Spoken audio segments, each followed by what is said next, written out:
Assalamualaikum warahmatullahi wabarakatuh.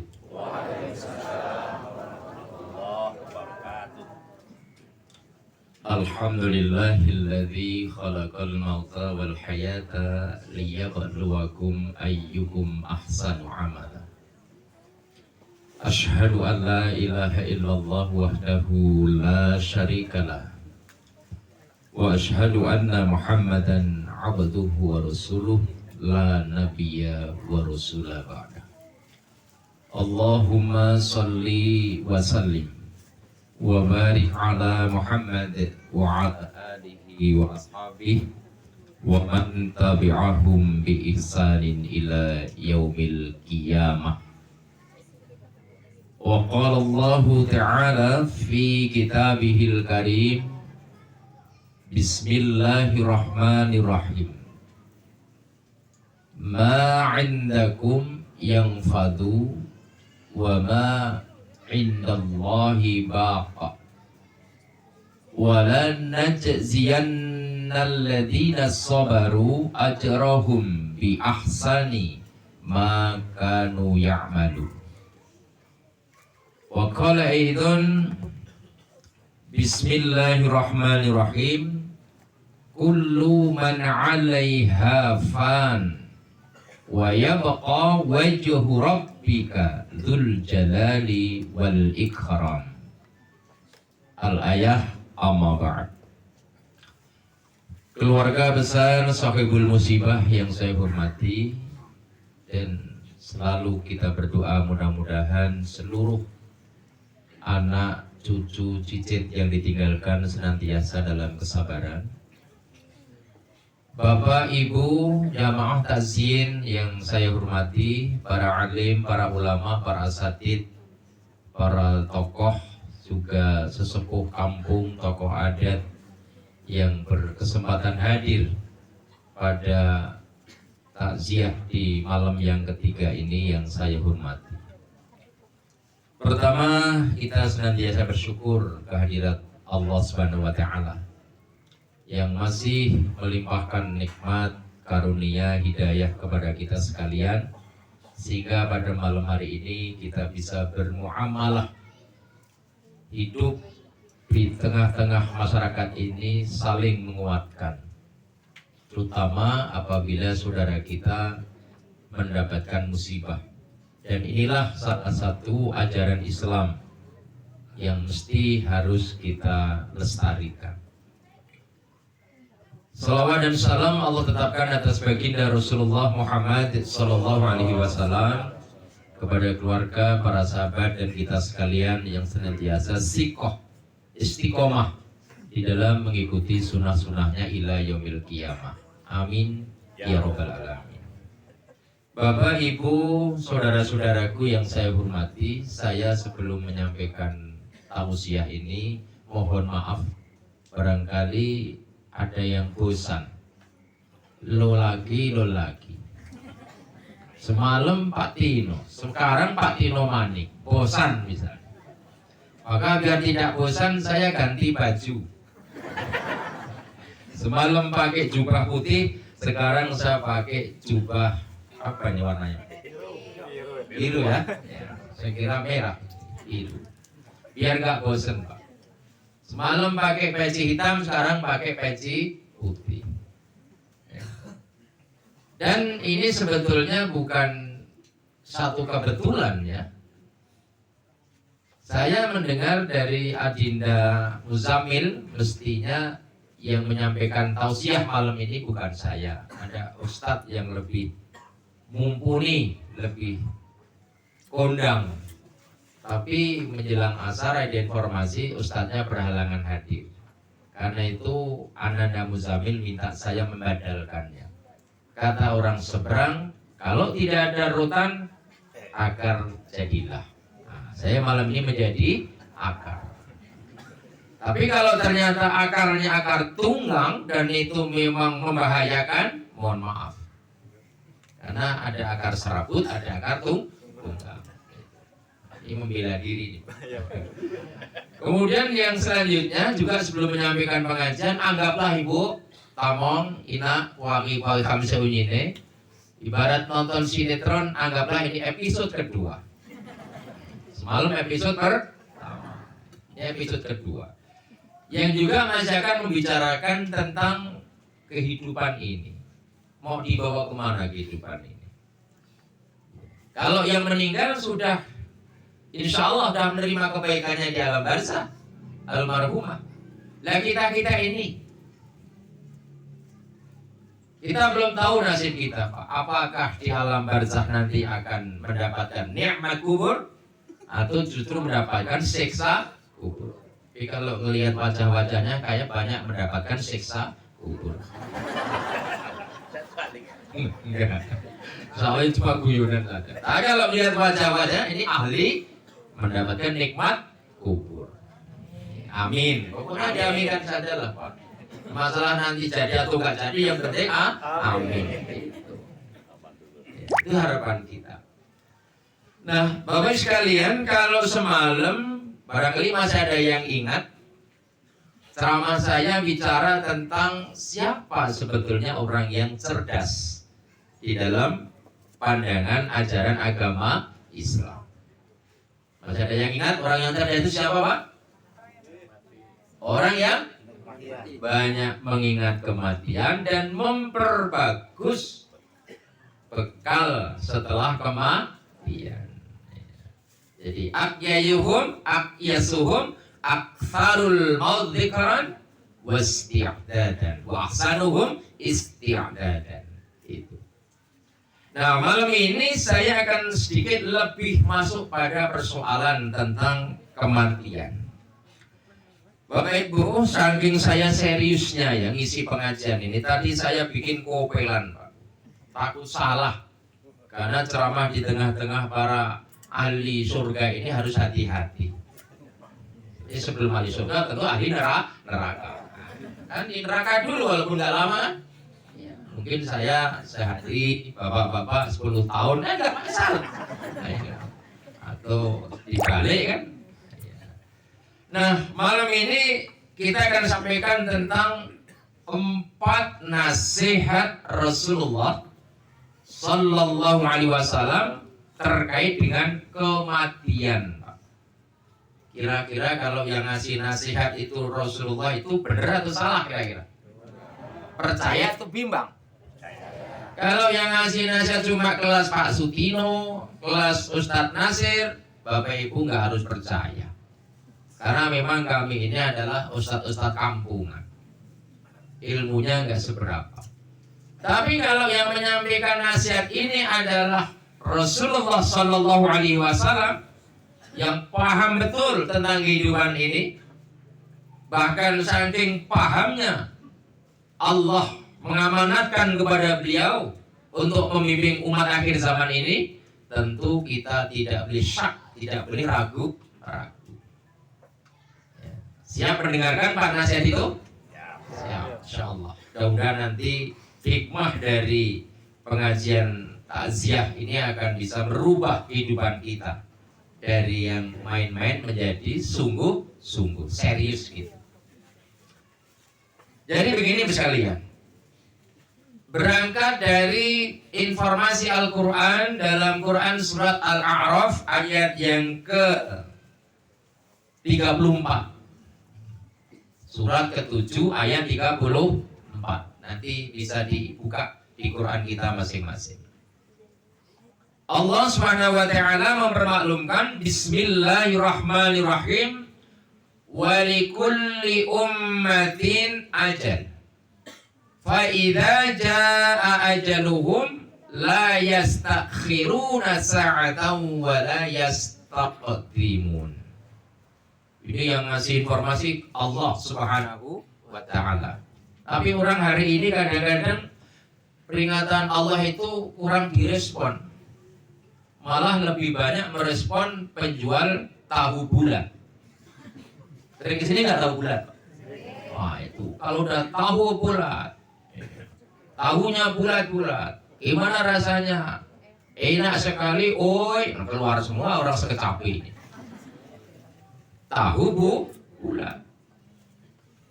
Tapi kalau peringatan Allah kadang-kadang abai. Padahal peringatan Allah itu hak, benar. Wa likulli ummatin ajal. Saben-saben umat itu mesti akan menjumpai ajal. Kesudahan. Umat terdahulu. Kalau Bapak Ibu nggak percaya kalau akan mati, ingat orang-orang dulu. Kalau nggak yakin lagi, datang ke kuburan. Toh nyatanya di sana ada bekasnya. Kan gitu.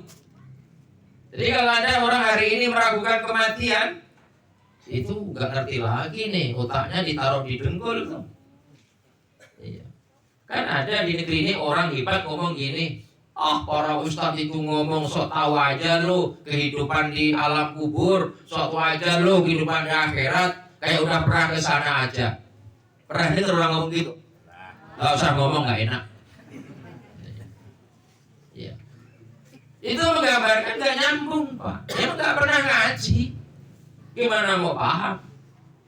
Dan Allah ngasih paham sama kita. Walikulli ummatin ajal, fa idza jaa ajaluhum la yastakhiruna sa'atan wa la yastaqdimun. Dan apabila Allah sudah menentukan ajal bagi satu kaum, la yastakhiruna sa'ah wa la yastaqdimun, madapo ditunda, madapo diajuan, gak bisa pula diundurkan. Gak ada negosiasi sama Allah. Itu. Nah, dari ayat ini kemudian baginda Rasulullah sebagai panutan kita, sayang sama kita sekalian. Nabi itu sayang. Saking sayangnya sampai rela nggak kaya Nabi itu sekalian. Masih kaya-kaya kita ini demi Allah, Pak. Nabi itu nggak kaya. Oh, masa ya Nabi kok nggak kaya? Banyak cerita, baca sejarah. Bangun tidur ada bekas pelepah kurma. Kalau orang kaya masa pipinya bekas pelepah kurma? Artinya kan miskin. Kalau Nabi itu kaya nggak ada cerita, Nabi kok nambal bajunya. Kalau orang macam kita, nggak usah ditambal, beli yang baru. Nabi nambal. Itu menggambar. Kenapa? Nabi sayang sama umat ini, tapi umatnya kadang-kadang tidak mau disayang. Nabinya sayang, umatnya beling. Beling itu beler. Nah, salah satu bentuk sayangnya Nabi kepada umat ini, Nabi wanti-wanti. Hei umatku, aku ingatkan kepada kalian tentang 4 pelajaran kematian. Apa pelajaran pertama? Kata Nabi, karena kematian itu sesuatu yang pasti, kembali Nabi ingatkan, maka banyak-banyaklah ingat mati. Qala Nabi sallallahu alaihi wasallam, "Aktsiru dzikra hadhimil ladzat," yakni al-maut. Hei sekalian umatku, ingatlah akan pemutus kenikmatan, pemutus kelezatan. Apa itu? Kematian. Ternyata bapak-bapak, mati itu, orang kalau sudah mati itu nggak bisa lagi menikmati kelezatan hidup.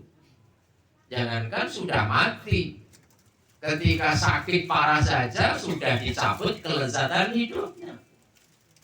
Orang udah sakit parah, pakai gelang emas, macam-macam kalung, kelihatan mewah nggak? Enggak. Tapi makin kan ibu-ibu ini yang suka emas-emasan itu. Iya. Kadang-kadang kalau nggak diceramai begini itu sering kebablasan.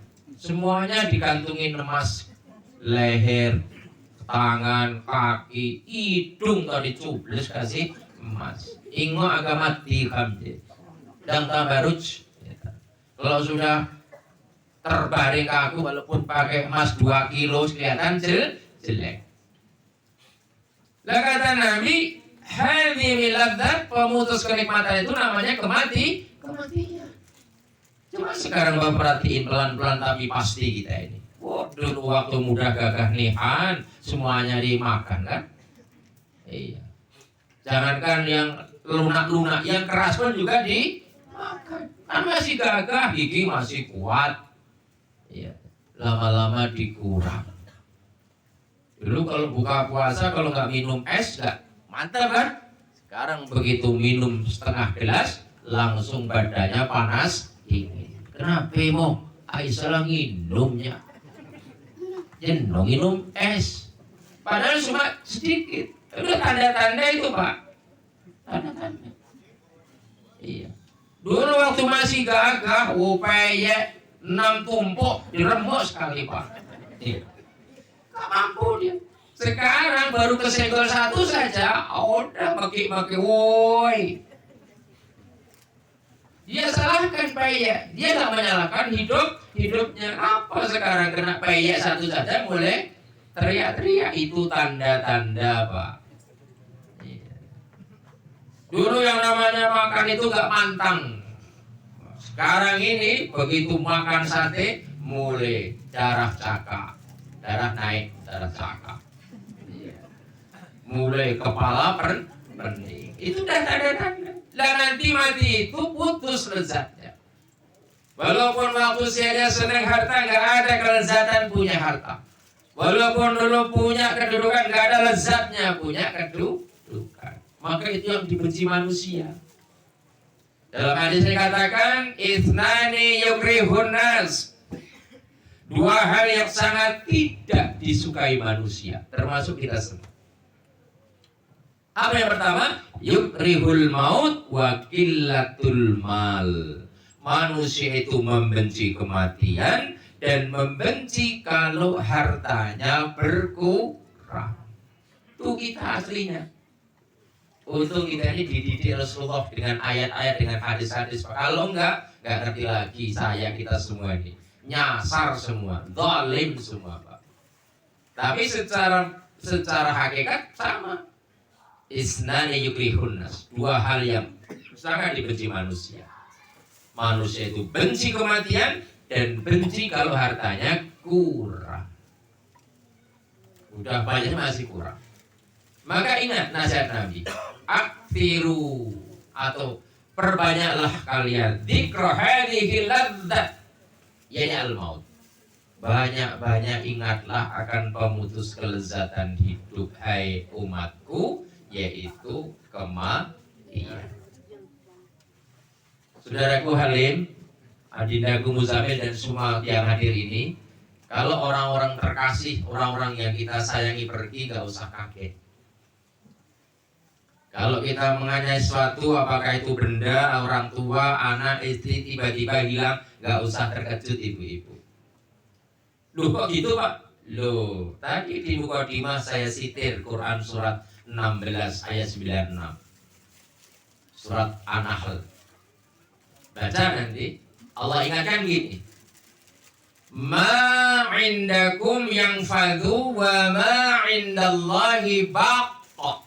Apa-apa yang di sisimu bakallah hilang, lenyap. Yang fadhu itu lenyap. Wa ma indallahi baq, dan apa yang di sisi Allah itulah yang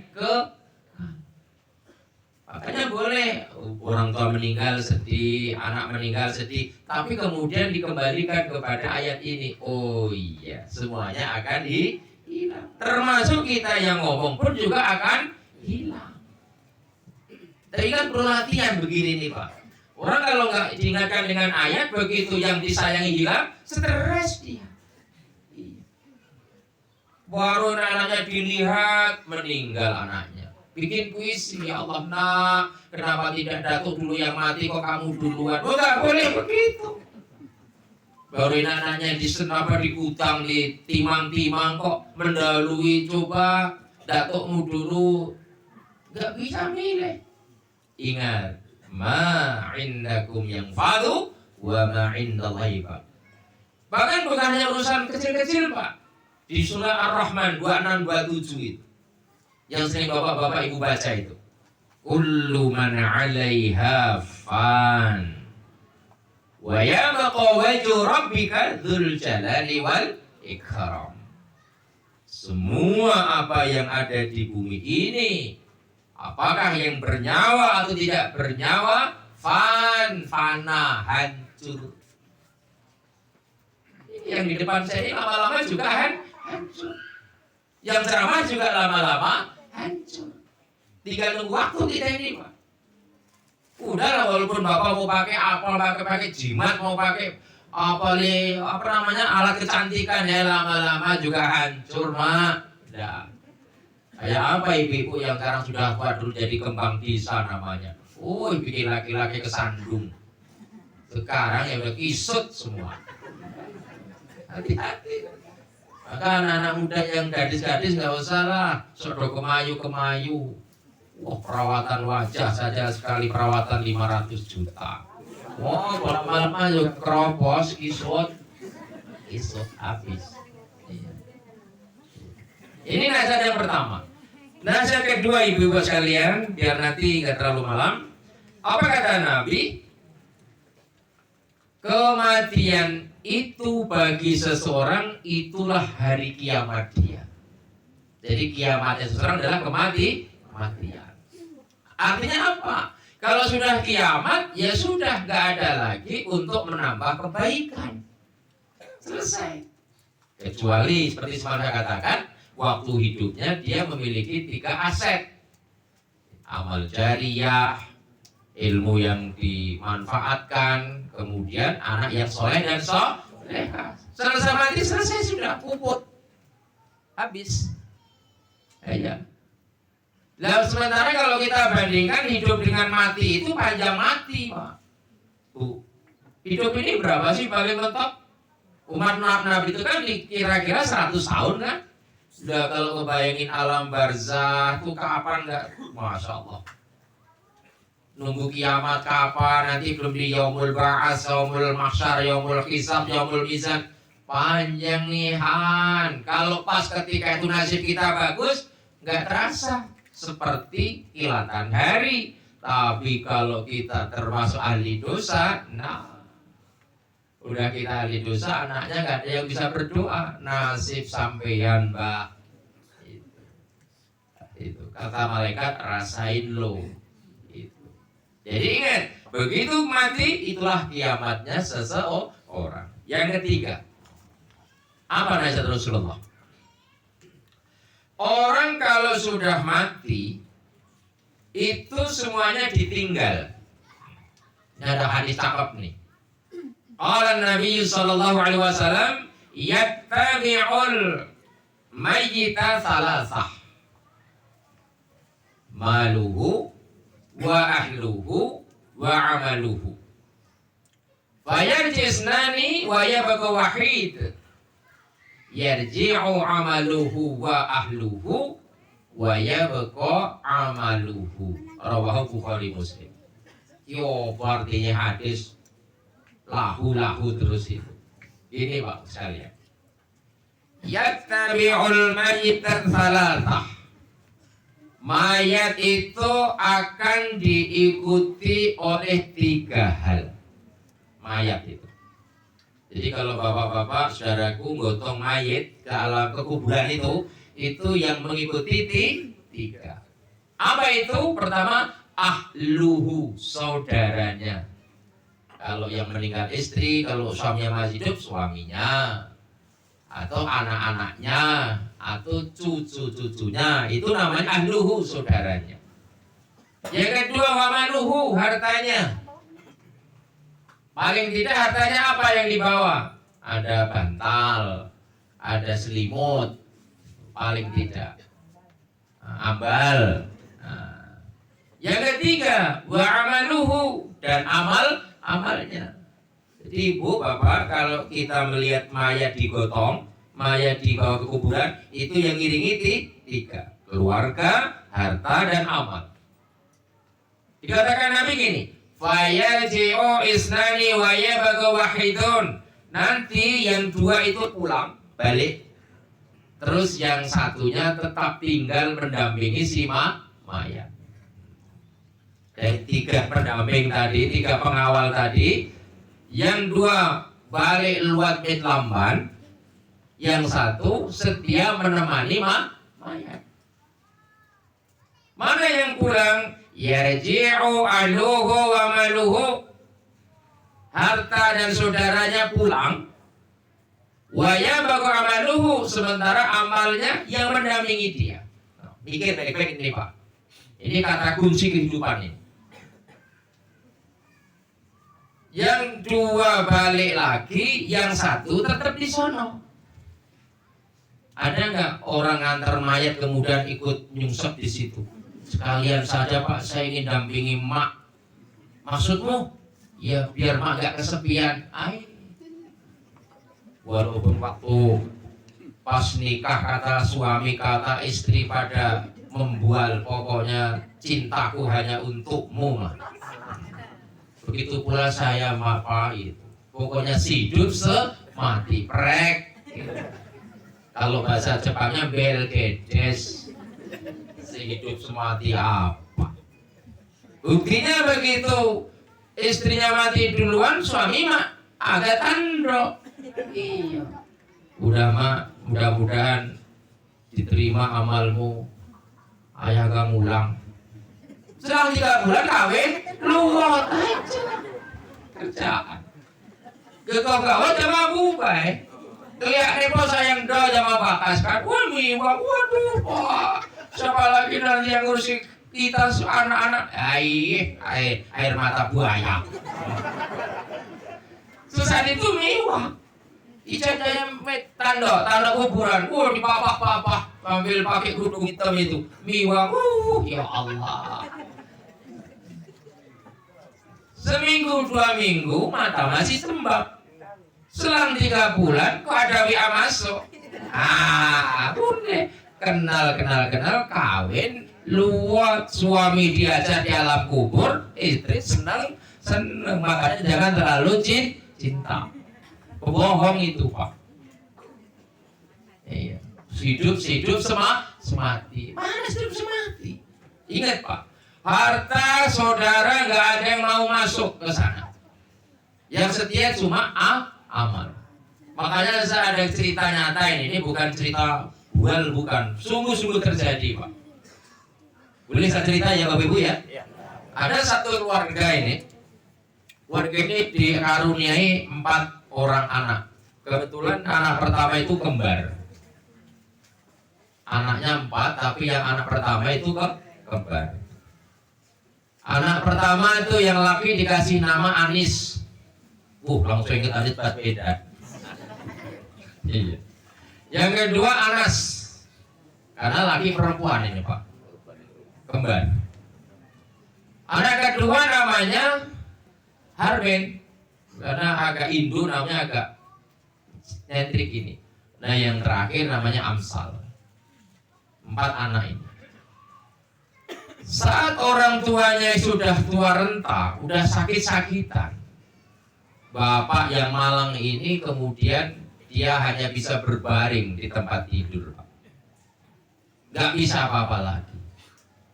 Udah berobat kemana-mana, gak juga kunjung sembuh, malah terasa berat beban kehidupannya. Dia sudah mulai berpikir, lihat nih benila lagi agak matinya ini. Karena udah merasa Pak. Karena sudah melihat bahwa hidupnya nggak panjang lagi, dia panggil satu persatu anaknya. Ini 4 anaknya sukses semua Pak. Yang satu ini anaknya sukses dalam ilmu pendidikan, yang kedua memang orang kaya raya. Cuma bapak ini waktu sehatnya nggak adil bapak ini. Waktu, pikiran, tenaga dihabiskan untuk anaknya yang pertama dan kedua. Untuk si Anis sama si Anas sama si Harben. Si Hamzah ini jarang ditegur Pak. Begitu sih dia sudah mulai mendekati ajal, dipanggil masuk ke kamar satu persatu. Anak pertama Anis dan Anas masuk. Upaya ini guna ama agak cawa. Ngomong apa Pak? Ada satu permintaanku terakhir kepada kalian berdua. Dulu ayahmu ini habis waktunya untuk membuat dirimu sukses. Dan sekarang kamu berdua sukses, ilmumu, gelarmu panjang nih anak. Hanya Sabang sampai Merauke. Saking panjangnya gelar. MM Makmid. Saya hanya minta satu anakku. Apa kata si Anas dan si Anis? Bilang aja Pak, apapun yang ayah minta bakal kami penuhi. Oh terima kasih. Amakmu minta, ayah minta. Nanti kalau amakmu sudah betul-betul meninggal, tolong kalian berdua temani aku. Temani kemana maksudnya? Di kuburan. Bareng dikubur sama aku. Biar aku tidak kesepian. Dua anak si Anas si Anis ini terperanjat. Apa kita? Apa kata orang nanti mak? Kami masih sehat. Kami sedang hebat-hebatnya ngurus orang. Masa ikut mati? Jadi keberatan kalau yang itu mak. Kalau lainnya jangankan cuma makan semur jengkol. Semua aku beli. Bukan makanan yang ku minta nak. Aku hanya minta biar tidak kesepian. Kalian berdua nemenin aku. Tapi si Anas dan Anis tidak sanggup. Enggak kalau itu mah enggak sanggup kami. Oh ya sudah. Keluarlah. Keluar dari kamar. Panggil adikmu si Harben. Harben gagah pak. Pakai dasi. Perutnya gede. Mobilnya aja Alphard. Yang di kandang itu ada Pajero Sprott. Macam-macam. Mobil Pajero Sprott. Begitu sudah masuk, apakah ini Harben? Iya ya, saya Harben. Oh, anakku gagah kawanan. Sukses perusahaanmu di mana-mana. Dari perusahaan tahu bunting sampai tempe gembus, semuanya dia punya. Orang kaya pak. Ayah bangga. Dulu waktu ayah masih gagah, siang, sore, malam, waktuku habis untuk membuat kamu sukses. Dan sekarang kamu betul-betul menjadi sukses.